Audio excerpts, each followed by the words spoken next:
What's up guys, and welcome back to this career mode series, where last week we managed to beat West Brom in our first game of the season, which was a very big achievement for us to beat a team of the level of West Brom. So yeah, we're going to our second game and we're up against Cheltenham Town. It's an EFL Cup tie, so a very early game for us in the EFL Cup, and yeah, we'll hopefully we'll manage to beat them. We should be able to beat them. I think they're still League 2, so nothing too difficult, and it will be the first game for Lewis Baker, who we just signed at the end of at the end of the last episode.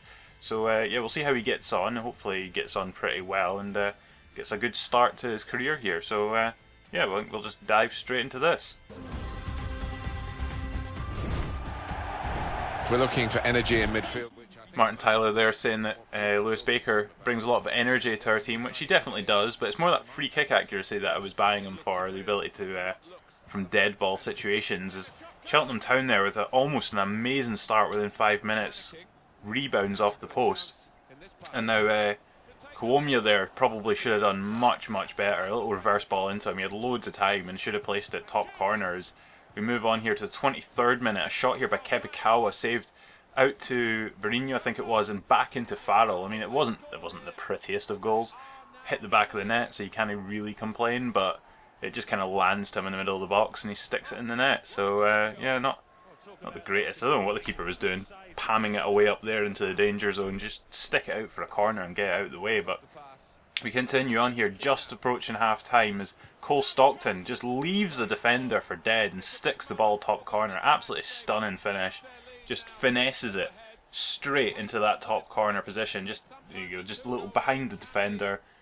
Can't get near him, and keeper just completely wrong-footed and couldn't get anywhere near it here. Is an absolutely stunning ball over the top. I think it was Lewis Baker who actually put the ball over the top, and the finish by I think it was Murphy, Daryl Murphy possibly. Absolutely amazing finish, just a little dink over the top, and then he hits it on the half volley here, just a little bounce and smashes it, and the keeper again gets a good hand to it, but can he keep it out? And just, yeah, absolutely stunning volley, well, half volley. And yeah, that was it, 3-0. As you can see there, Cheltenham Town, one shot, hit the post, and somehow it was on target from that, but anyway, it doesn't matter.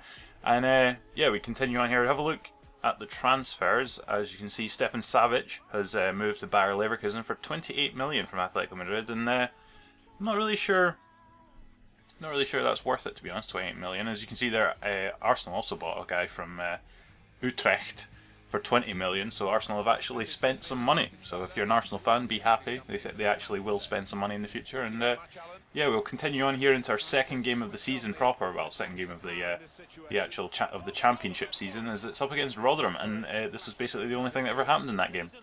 So they hit the post, comes back out, and it was almost managed to find its way in the back post. And yeah, that was pretty much it. That was all that game had to offer. It was an absolutely dire 0-0. So anyway, we'll move on to our third game of the championship, and we're up against Fulham, and this could be a very tricky situation. Fulham are a team that probably should be going for promotion, at the very least should be going for playoff, and yeah, we managed to get ourselves, well actually that was an absolutely atrocious attempt by Kuomia. I don't know what he was fucking thinking. He filled the ball with bloody helium, but Fulham there, good save. It was straight at I think it's Nizik I've got in goal here, but Fulham just really were pushing for a goal there, but from that attack we actually managed to counter-attack all the way up the other end here, and we've got Berino into Kuomia, who just sticks it top corner, just like that goal that Stockton scored in the last game.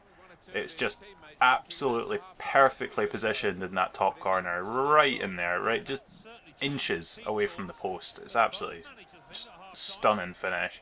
Goalkeeper's got no chance, absolutely no chance at all.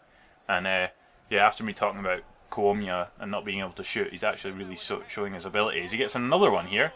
The ball just kind of lands to him at the back post, and he just kind of walks it in the net. So yeah, it was, well, not the most difficult goal he ever scored, but the fact he was there is probably half the battle, to be honest. I've got a lot of times where a ball comes to the back post from a corner and nobody's there to follow in, but we're on the counter-attack here again with 64 minutes on the clock. Back into Berino, who just sticks it top corner again on that absolutely brilliant left foot he's got, and that was 3-0. As we're in the 81st minute here, and we've got another counter-attack with Silveira. I don't know, fuck knows. Anyway, he's one of my youth development team players, and he's just gone and placed it in the bottom corner, and that made it like 4-0. So yeah, I think that was all she wrote for that game, and yeah, we continue on. As you can see, Fulham actually had 10 shots, 6 on target. We only had 4 shots on target from 6, and we scored all 4 of our shots that were on target. So very clinical indeed.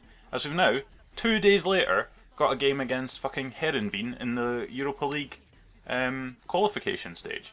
But at this stage I decided I'd probably go and sort out my youth team, because I actually don't have, I completely forgot that I have nobody out scouting at the moment, so put him out scouting, and we'll sign another one.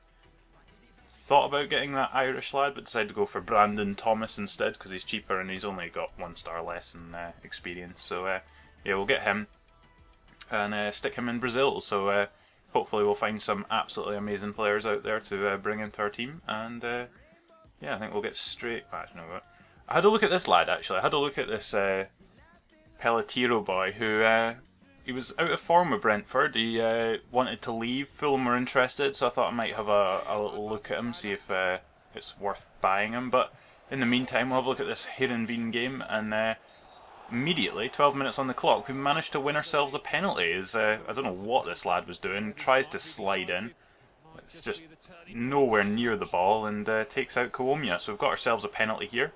Lewis Baker's stepping up, taking the responsibility. And he's, I think he's going to send it bottom corner here, and a little stuttery run, and the goalkeeper saves it. Wonderful. And yeah, that was this game. Actually, this fucking game was an absolute nightmare.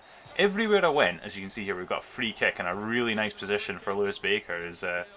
This could be very nice indeed. So a couple of players standing over it, Baker, and he sticks it in the net. So that's what we paid for. That's what we got. That's sort of that 81 grand a week is getting us. Somebody who can do that from a free kick situation, just stick it in. Absolutely brilliant. He's only played, what, 3-4 games, and he's already got himself a goal from a free kick. So, and then 75th minute, they managed to cancel it out with a free kick goal of their own.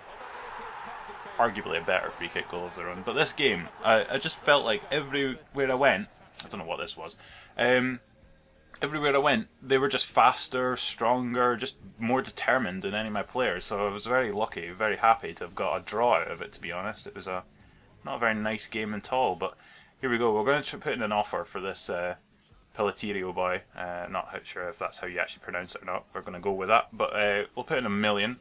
My director of football, or whoever chairman, thinks that he's worth 2 to 4 million, but he's out of form, and he's only got 11 months on his contract, so I thought we'd be a bit cheeky, stick in that offer. As we get an offer here for Nedelikov, who I completely forgot to sell earlier when I was trying to get Lewis Baker, so we'll counter that with a 300 grand offer and see what they say. As yeah, they don't want to sell Pelletiro for $1 million, so I thought I'd stick Jamar Dixon in there, because, well, he's not going to get much better, so we'll see what they say after this game, as we go in to play Blackburn Rovers in our next game of the season. And yeah, I can't even remember how this game went. I think it went pretty well. As here we go, 14 minutes in, and we've already got ourselves a goal. Nice little powered hit by Arne Wildig, and it actually goes under the goalkeeper, I'm pretty sure. Here, it goes through his legs. Yeah, it does. I'm pretty sure if the goalkeeper just stood still, he would have probably saved it. He moved his leg kind of out of the way of it, which, yeah, not the greatest. But I'll take the goal, and we'll move on. As they managed to get themselves, well, no, they don't. Nizic makes an absolutely stunning save there, as they managed to get themselves in behind, which really was awful defending on my part, to be honest. But we got another goal here with Lewis Baker. His second goal is first from open play, and basically a complete copy of what Arne Wildig did in the first half. It just absolutely launches it. Actually, that was still the first half, I'm pretty sure. But just absolutely, oh my word, what the fuck have I just done? Luke Conlon, on a yellow card, has just absolutely molested a boy and got himself sent off with seconds left on the clock. Idiot. It's not the biggest loss in the world, given that he's our second choice left back, but I don't know what he was thinking, or what I was thinking. But anyway, we move on. That Pilot. Okay, hang on. We've got a counter offer here from Doncaster, who want 250 grand, which I've decided to agree to because, well, I need rid of him. And when I said if I could get 200 grand for him, I'd be happy. So 250 is not bad.